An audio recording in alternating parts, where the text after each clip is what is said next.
സ്നേഹമുള്ളവരെ, മഹാഭാരത യുദ്ധം ഒരിക്കലും മറക്കരുതാത്ത കുറേ പാഠങ്ങൾ നമ്മളെ പഠിപ്പിക്കുന്നുണ്ട്.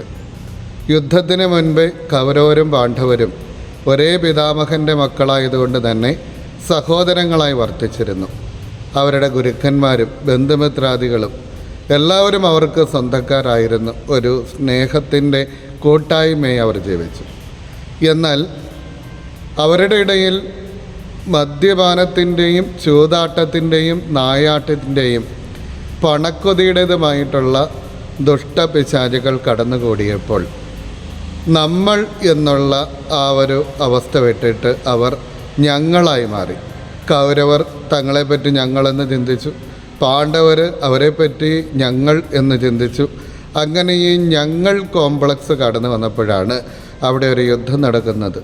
യുദ്ധത്തിൽ 18 അക്ഷൗഹിണികളിലായി ലക്ഷക്കണക്കിന് ആളുകൾ കൊല്ലപ്പെട്ടു. ബന്ധുമിത്രാദികൾ ഒരുപാട് പേര് മരണമടഞ്ഞു. രാജ്യം നാശത്തിലേക്ക് പോയി. യുദ്ധത്തിൻ്റെ അവസാനം ഈ ഞങ്ങൾ അവശേഷിച്ചു. ഞങ്ങളിൽ നിന്ന് അവിടെ ഞങ്ങളുടെ ഒരു കൂട്ടം, അതായത് പാണ്ഡവന്മാരുടെ 5 പേരുടെ ഒരു കൂട്ടം, അവരുടെ ഏറ്റവും അടുത്ത ബന്ധുക്കൾ അവശേഷിച്ചു.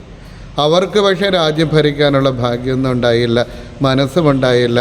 അങ്ങനെയാണ് അവർ മല കയറി പോകുന്നത്. മഞ്ഞുമല കയറുന്ന സമയത്ത് അവർ 5 പേരുണ്ടായിരുന്നെങ്കിൽ അവസാനം അവശേഷിച്ചത് യുധിഷ്ഠിരൻ മാത്രമാണ്. ഞങ്ങളിൽ നിന്ന് ഞാനിലേക്ക്. ഈ ഞാനും മരണപ്പെട്ട് കഴിയുമ്പോൾ അവിടെ ഒരു പട്ടി മാത്രം അവശേഷിക്കുന്നുണ്ട്. നമ്മളിൽ നിന്ന് ഞങ്ങളിലേക്ക്, ഞങ്ങളിൽ നിന്ന് ഞങ്ങളുടെ ഒരു കൂട്ടത്തിലേക്ക്, ആ കൂട്ടത്തിൽ നിന്ന് എന്നിലേക്ക്, എന്നിൽ നിന്ന് അവസാനം ഒന്നുമില്ലായ്മയിലേക്ക്.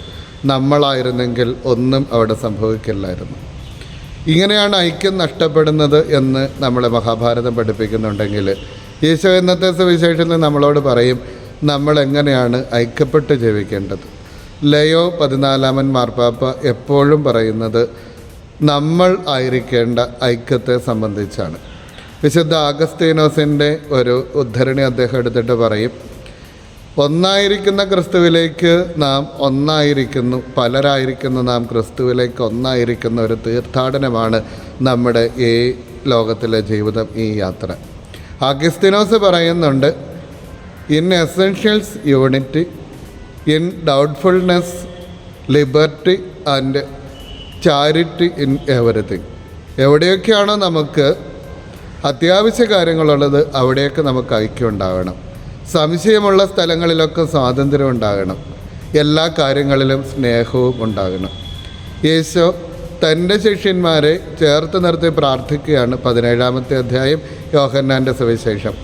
ആദ്യത്തെ 6 വാചകങ്ങളിൽ യേശു തനിക്ക് വേണ്ടി തന്നെ പ്രാർത്ഥിക്കുന്നുണ്ട്. പിതാവേ, ലോകസ്ഥാപനത്തിന് മുൻപ് തന്നെ എനിക്കുണ്ടായിരുന്ന മഹത്വം എനിക്ക് നൽകണമേ.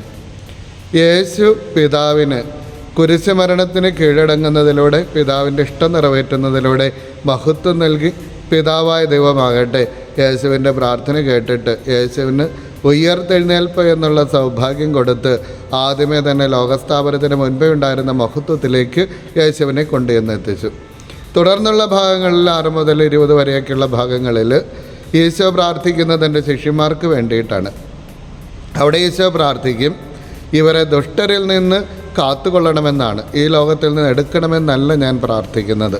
ദുഷ്ടനിൽ നിന്ന് കാത്തുകൊള്ളണമെന്ന് പ്രാർത്ഥിക്കുന്നത് വരും കാലങ്ങളിൽ ദുഷ്ടതയുടെ സമയമാണ്. യേശുവിനെ അവർ അറസ്റ്റ് ചെയ്യുന്ന സമയം മുതൽ യേശുവിൻ്റെ ഉത്ഥാനം വരെ, അവിടെ ഭൂമിയിൽ അന്ധകാരം മുറ്റി നിൽക്കുന്ന സമയം, കല്ലറകൾ തുറക്കപ്പെടുന്ന സമയം, ഈ ലോകത്തിൻ്റെ അധികാരി ഭരണത്തിലേക്ക് വരുന്ന സമയം, ഈ സമയത്ത് ശിഷ്യന്മാർ ദുഷ്ടനിൽ നിന്ന് കാത്തുകൊള്ളണം.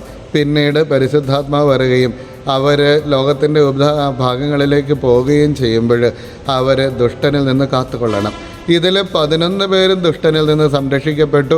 ഒരാൾ മാത്രം ദുഷ്ടന് കീഴടങ്ങിയതായിട്ട് നമുക്കറിയാം. ഇനിയും തുടർന്ന് വരുന്ന 20 മുതലുള്ള 26 വരെയുള്ള വാചകങ്ങളിൽ ഈശോ പ്രാർത്ഥിക്കുന്നത് അവരിൽ നിന്ന് സുവിശേഷം സ്വീകരിക്കുന്ന യേശുവിൻ്റെ അനുയായികൾക്കായിട്ട് വരുന്നവർക്ക് വേണ്ടിയാണ്. അവിടെ ഈശോ പ്രാർത്ഥിക്കുന്നത് ഐക്യത്തിന് വേണ്ടിയിട്ടാണ്. എങ്ങനെയുള്ള ഐക്യം?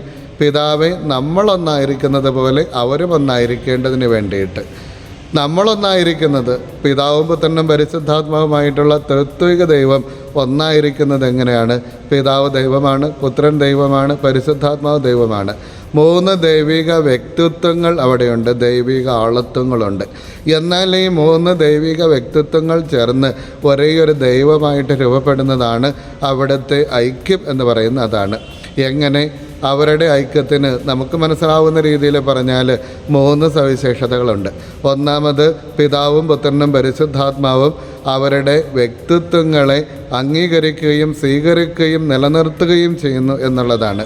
ഇങ്ങനെ പറയാറുണ്ടല്ലോ, after all life is an adjustment. അല്ല, ലൈഫ് ഒരു അഡ്ജസ്റ്റ്മെൻ്റ് ഒന്നുമല്ല. After all life is an acceptance. ജീവിതം സ്വീകരിക്കലാണ്. നമ്മുടെ കൂടെയുള്ളവരെ പിതാവും പുത്രനും പരിശുദ്ധാത്മാവും പരസ്പരം സ്വീകരിക്കുന്നത് പോലെ, അംഗീകരിച്ച് ആയിരിക്കുന്ന അവസ്ഥകൾ സ്വീകരിക്കുന്നത് പോലെ സ്വീകരിക്കലാണ് ഒരു കുടുംബജീവിതമാകട്ടെ, ഒരു സഭാജീവിതമാകട്ടെ, 2 പേര് ചേരുന്നിടത്ത് അങ്ങനെയാണ് വേണ്ടത്. പിതാവായ ദൈവം, പുത്രനായ ദൈവം, പരിശുദ്ധാത്മാവായ ദൈവം അംഗീകരിച്ച് ആദരിക്കുന്നു. ഇനിയും രണ്ടാമത്തെ അവരുടെ ഐക്യത്തിൻ്റെ, അവരുടെ നിലനിൽപ്പിൻ്റെ അടിസ്ഥാനം അവർ പരസ്പരം ബഹുമാനിക്കുന്നു എന്നുള്ളതാണ്. വ്യക്തിത്വങ്ങൾ ബഹുമാനിക്കപ്പെടുന്നുണ്ട്. പിതാവ് പുത്രനെയും, പുത്രൻ പരിശുദ്ധാത്മാവിനെയും, പരിശുദ്ധാത്മ പിതാവിനെയും പുത്രനെയും അവർ പരസ്പരം ബഹുമാനിക്കുന്നു, ആദരിക്കുന്നു. ആ ആദരവിലാണ് അവരുടെ സ്നേഹം കുടികൊള്ളുന്നത്. മൂന്നാമതാകട്ടെ, അവർ തുല്യരാണ്. ഈ തുല്യത പിതാവ് പുത്രനേക്കാളോ, പുത്രൻ പരിശുദ്ധാത്മാവിനേക്കാളോ, പരിശുദ്ധാത്മാവ് പിതാവിനേക്കാളും പുത്രനേക്കാളുമോ ചെറുതോ വലുതോ അല്ല. അവർ തുല്യരാണ്, തുല്യതയിലാണ് വ്യക്തിത്വങ്ങൾ ബഹുമാനിക്കപ്പെടുന്നത്, വ്യക്തിത്വങ്ങൾ ആദരിക്കപ്പെടുന്നത്. സ്നേഹമുള്ളത് തുല്യതയുള്ള സ്ഥലങ്ങളിലാണ് സ്നേഹമുള്ളത്. സ്നേഹത്തിൻ്റെ ഒരു പ്രത്യേകത അതാണ്. അല്ലാത്തിടത്തൊക്കെ കരുണയാണ്, അല്ലെങ്കിൽ ആ കരുണയിൽ നിന്ന് മാറി അടിമത്തത്തിലേക്കൊക്കെ വരാവുന്നതുമാണ്. ഇതുപോലെയുള്ള ഐക്യവും സ്നേഹവും ആയിരിക്കണം നമ്മുടെ ഇടയിൽ എന്നാണ് ഈശോ പ്രാർത്ഥിച്ചത്. അതാണ് നമ്മുടെ കുടുംബങ്ങളിലാണെങ്കിലും സഭയിലാണെങ്കിലും ഇടവകയിലാണെങ്കിലും 2 പേര് ചേരുന്ന എല്ലായിടത്തും വേണ്ടത് ഈ ഒരു പരസ്പരം അംഗീകരിച്ച് പരസ്പരം സ്വീകരിക്കുകയും പരസ്പരം മാനിക്കുകയും തുല്യത നിലനിർത്തുകയും ചെയ്യുന്ന ആ ഐക്യമാണ് വേണ്ടത്. പക്ഷേ പലപ്പോഴും നമ്മൾ കാണുന്ന ഈശോ പറഞ്ഞ അതേ അപകടം തന്നെ. വിജാതിയരുടെ ഭരണകർത്താക്കൾ അവരുടെ ഇടയിൽ യജമാനത്വം പുലർത്തുന്നുവെന്ന് നിങ്ങൾക്കറിയാമല്ലോ. നിങ്ങളുടെ ഇടയിൽ അങ്ങനെയാകരുത്. പക്ഷേ ഇപ്പോൾ പലപ്പോഴും സംഭവിക്കുന്നത് ഈ യജമാനത്വം തന്നെയാണ്. അതായത് അധികാരത്തിൻ്റെ ഉരുക്കുമുഷ്ടി കാണിച്ചിട്ട് അനുസരണത്തിൻ്റെ വാളോങ്ങി ശിരസ് ഉണ്ടാകാതിരിക്കും എന്നുള്ള ഭീഷണിയിൽ നടത്തുന്ന ചില അധികാരപ്രയോഗങ്ങളിലൂടെയാണ് ഇന്ന് ഒരുപക്ഷെ സഭയിലും കുടുംബത്തിലും ഒക്കെ ഐക്യം സംജാതമാകുന്ന. അങ്ങനെയാണ്. അത് ഐക്യമല്ല, അതൊരു തരത്തിലുള്ള അടിമത്വമാണ്. അത് ഐക്യം എങ്ങനെയാണ് ഉണ്ടാവേണ്ടത്? ഐക്യമുണ്ടാകേണ്ടത് തുല്യതയിലും ആദരവിലും പരസ്പരമുള്ള അംഗീകരിക്കലുമാണ്. അവിടെ അനുസരണം എന്ന് പറയുന്നത് അത് അവകാശങ്ങളുടെ അന്ധകനായിട്ട് മാറുന്നതിനല്ല. അധികാരമുള്ളിടത്താണ് അനുസരണയെപ്പറ്റി ഒരുപാട് സംസാരിക്കപ്പെടുന്നത്. അനുസരണം എന്നുള്ള വാക്ക് കൂടുതൽ ഉപയോഗിക്കുന്നുണ്ടെങ്കിൽ അവിടെ അധികാരം അത്രമാത്രം ഉപയോഗിക്കപ്പെടുന്നു എന്നാണ് അതിൻ്റെ അർത്ഥം. അനുസരണം ഒരിക്കലും അവകാശങ്ങളുടെ അല്ലെങ്കിൽ വ്യക്തിത്വത്തിൻ്റെ അന്ധകനായിട്ട് മാറരുത്, ആരാച്ചാരായിട്ട് മാറരുത്. വ്യക്തിത്വങ്ങൾ സംരക്ഷിക്കപ്പെട്ട് പരസ്പരം ബഹുമാനിക്കുന്ന കുടുംബങ്ങളും സമൂഹങ്ങളുമാണ് ഈശോ വിഭാവനം ചെയ്തത്. ഈശോയുടെ മനസ്സിൽ അതാണ്. നമ്മുടെ ഇടവക സമൂഹവും നമ്മുടെ രൂപതാ സമൂഹങ്ങളും നമ്മുടെ സഭയും സർവോപരി നമ്മുടെ കുടുംബങ്ങളും ഇങ്ങനെ പരിശുദ്ധ ത്രിത്വത്തിൻ്റെ മാതൃകയിലും പരിശുദ്ധ ത്രിത്വത്തിൽ നിന്ന് കിട്ടുന്ന ആ ഉറവിടത്തിലും ഐക്യം സംരക്ഷിക്കപ്പെടട്ടെ. അവിടെ പോലെ, നമ്മളൊന്നായിരിക്കുന്നത് പോലെ, പോലെ എന്നുള്ള ഒരു വാക്കിന് മാതൃക എന്നും ഉറവിടമെന്നും അർത്ഥമുണ്ട്.